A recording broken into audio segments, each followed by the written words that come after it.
Մերի Մանուկյան 24 Շնորհակալություն։ Պարոն Փաշինյան, վերջի շրջանում ձեր թիմակիցները ոչ մի առիթ բաց չեն թողնում անդրադառնալու համար լրագրողների, կլինի դա ազգային ժողովի ամբիոն, ջեպապետություններ, հաղորդակցություններ, նոր պրոյեկտներով են հանդես գալիս եւ առաջին հաղորդումների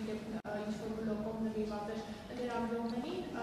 սա ձեր կողմից է տրվել հրահանգը թիրախավորելու անդրադառնալու լրագրողներին, այդ կերպ նաեւ մեծ հիշվելով լրատվամիջոցներին, որ հաջորդ գործընթացները հենց լինելու են լրագրողների նկատմամբ, որ լրագրողներ են կալանավորվելու եւ նաեւ խնդրում եմ անդրադառնալ Հովանավանքում տեղի ունեցած միջադեպին, պատարագի ժամանակ պետական պահպանության ծառայողը դուրս հանեց քաղաքացուն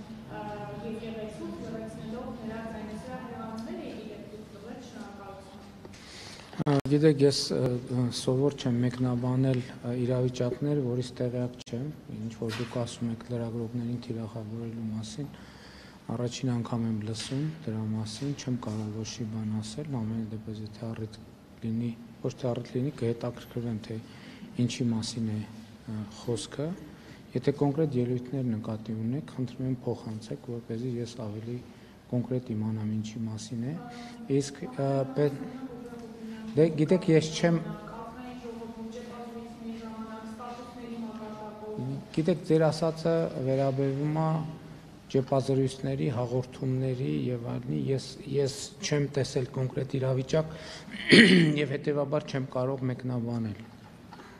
Առիթ կլինի, ասում եմ, եթե կոնկրետ բան նկատի ունեք, այդ ելույթները կարող եք ուղարկել, ասել, այս վարքյանից ես ինչ վարքյանը նկատի ունեմ, այս րոպեից ես ինչ րոպեն նկատի ունեմ, mən խնդրում եմ չասեք, այս ամբողջը նկատի ունեմ, որովհետեւ չեմ կարողանալու ամբողջը նայեմ։